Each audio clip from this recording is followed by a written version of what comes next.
truth of what was really said.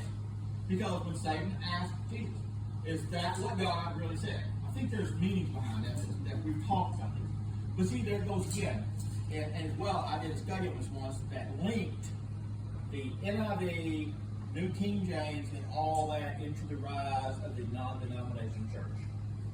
Because the further you get into the moves of the charismatic swings, of where it's more experiential, prophecy-based, and all that, you will find that the readings of the Bible that they use is the modern translations. Because the modern translations was what people wanted it to say easier. Does that make sense? In my opinion, the King James Version is one of the best versions that we have. But the problem is that y'all know it as well as I do. I've clearly demonstrated that I am not 100% certain, and I will not go to my grave. By God, I think this is the only way to do it. I think that the Bible is what we interpret from the Bible, of what God said. This is all that we have to choose from.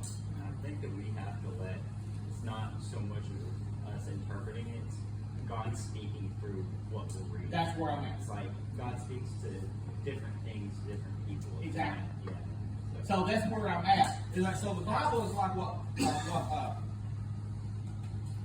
what's his name? Axton seen this morning. He zoned in on that right there because that spoke to him. He glanced over that till he found something. And so again, yes, Kai, you're absolutely correct. It's not what we interpret. It's what God reveals to us, which is the whole point of how we study. So again, I think that the Apocrypha is, again, things that we should know, things that we should understand. I think that there are things that are revealed there. My studies is a little bit different of how I study. I call myself being inspirationally led.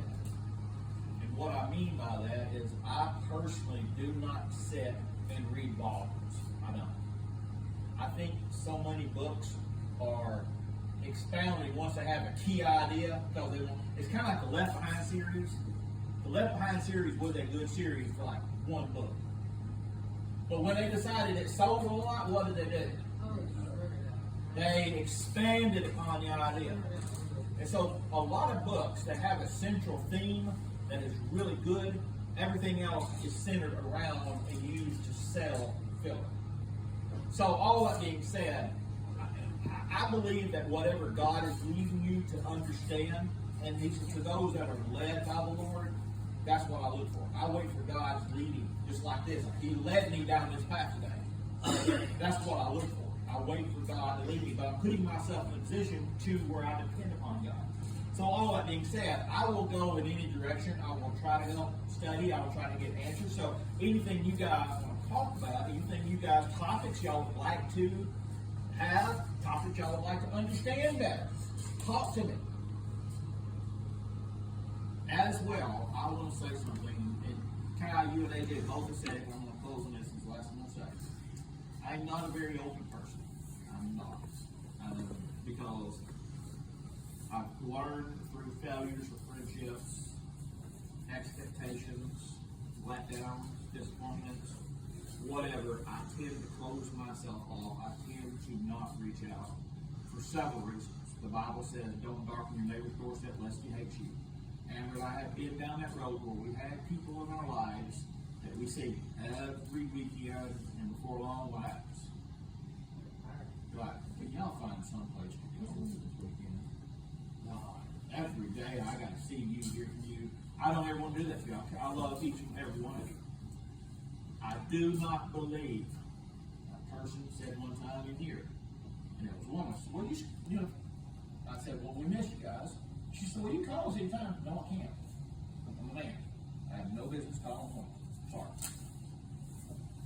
Carrie, some of you guys, I may reach out and say something to you, but that's about the bulk of my conversation with women. And the thing is that you don't understand that. Billy Graham says that he would not ride in an elevator with another woman by himself. If Billy Graham's on the elevator and a woman got in it, he'd get off. Let the woman go out. Because I'm a man. Okay? I'm a man. As well as that opens thing. But I will say this, guys.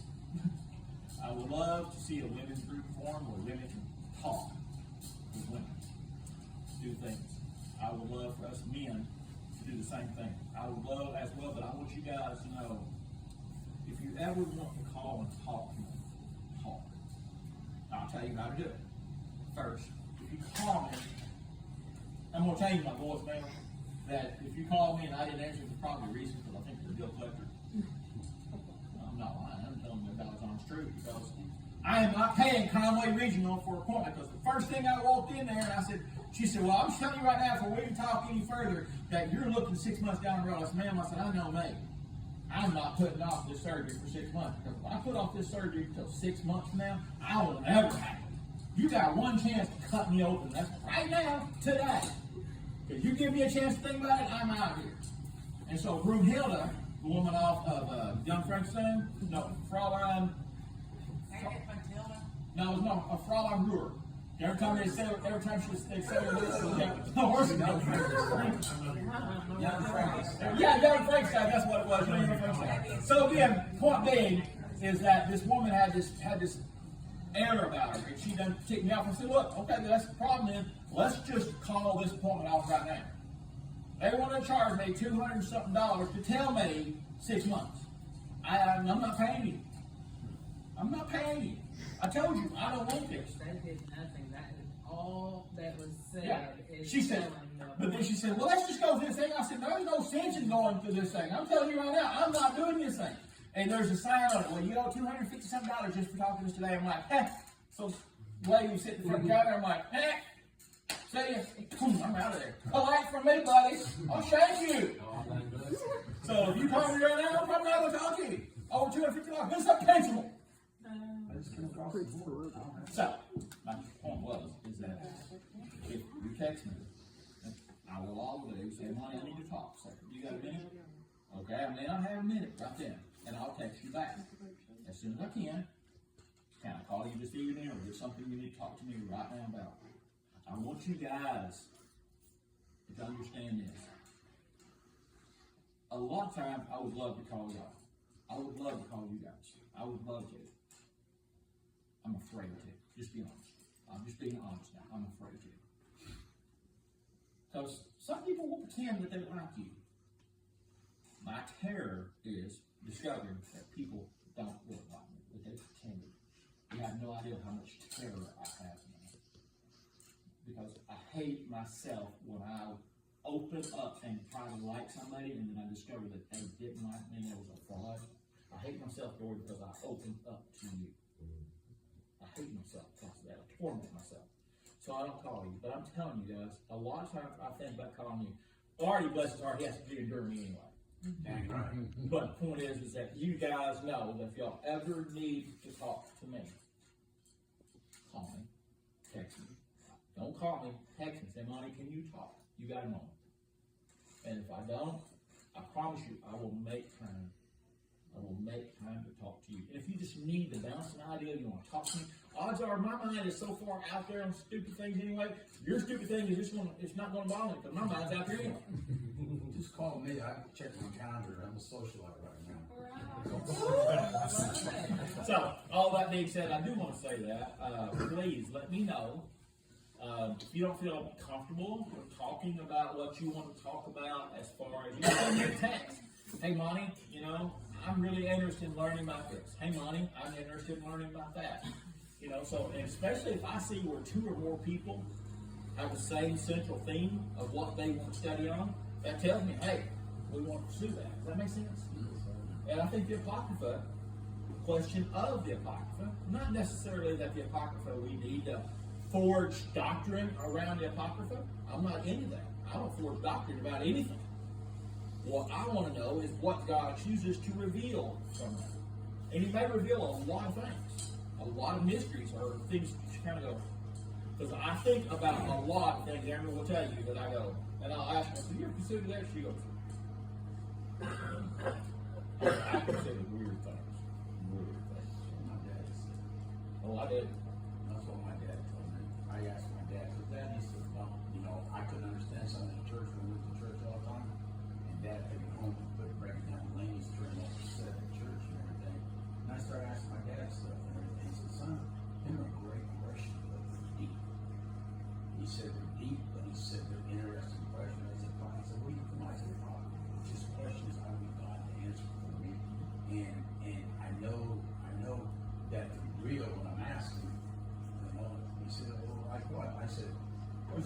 reading that. Are the two angels still in front of the Garden of Eden? What happens if, and he said, what happened? What? I said, what happens if Adam, when he came there, when Eve ate of the apple, she didn't even know she was naked yet. Okay? And Adam didn't say, hey, woman, you're naked, put some leaves on, you know, or something like that. But Adam had to take that bite out, and his eyes were open like that. Why? What would happen if Adam said, we were forbidden to take that fruit? Where would the world be right now? I can't answer that question. Only God can answer. If he didn't take an apple and shine away from the apple, these are questions that I ask, you know, and that's the son. There's nothing wrong with it, but they're not perfect being. I can't answer any problem, but I think about stuff like that. So, you can use this analogy right there. You can say apple. Why do we naturally say the apple was the fruit? Because it wasn't. But there's no reason why, and it has to do with the language that they chose to use at the time. Again, we're not going to get into this. But the thing is that I can tell you that there's a whole explanation for it. But again, there's the illustration that the words and the lettering that were used, the adoption of the words, even where we adopt that the apple was the image of the forbidden fruit, you realize that that tells you right there, when you do the word study, because I've done it before, it talks to you about what the root word of the apple was when we adopted it, and it reveals that the words that we adopted to explain a thing oftentimes were illustrated by another word or symbol that meant something else, but yet we've held to the symbol. So these are things that I want to get into. I want to have a better understanding. Why? Because the thing is that if I spend my time trying to understand God, searching out God, what is the potential that I'm creating an environment for God to move in my life? Versus me sitting around all the time trying to figure out how is the best way. I was asked why that I chose to give up, and Amber, she said, well, you gave up music the other day, we were talking about this when I gave up music. And she said, well, you just did it. I said, that's not why I gave up music. It's not why I quit playing music. She said, why? I said, because of masonry. She said, well, why is that? I said, well, number one, you play music, where are you going to end up playing music at? That's just never. Playing music is not going to lead to a good place. The other side of it is I'm never going to be a great musician. Never going to be too late in life. There's just too many good people. I can play music. I enjoy it. It's fun. It's always that environment. My grandkids can't come. But I knew I stood a greater chance of being a better mason or ritualist, what we call it. Spending the time. So the time that I spent studying the ritual was the time that I would have spent playing music. So I chose to devote myself to studying that. Huh? No, it wasn't. Because I looked at what I was good at. One of the reasons why, and Amber and I talked about this thing, and I asked God, why did you open my mind? Why did you take me down this road? I wanted to take me out of this thing. And she said it best. So that now, instead of you devoting your time to studying these things, now you can devote your time to study the church, to study the understanding of God. And so that's where my mind is at. All of my mind, all the training, all the things that I get there is now here. Well, the thing is that I'm going to have to do that just to find your way to where you're at. So that's where I'm at. That's where I plan on going. This is the things that I'm looking at, because I can't focus on my failures. I can't focus on the things that I've done wrong. All I can focus on now is this path here. And that's it. That's all I'm doing, because that's my focus. I want to know where your focus is. I want to know that my path is overlapping yours. If it's not, I need to deviate. So, enough that being said, somebody dismisses. Probably for building this church today, your spirit and the words is, Father, may we always keep you first in everything that we do. Father, may we create a place in our heart, in our life, where you can reside, where you can grow, where you can flourish, to where your light can shine through us.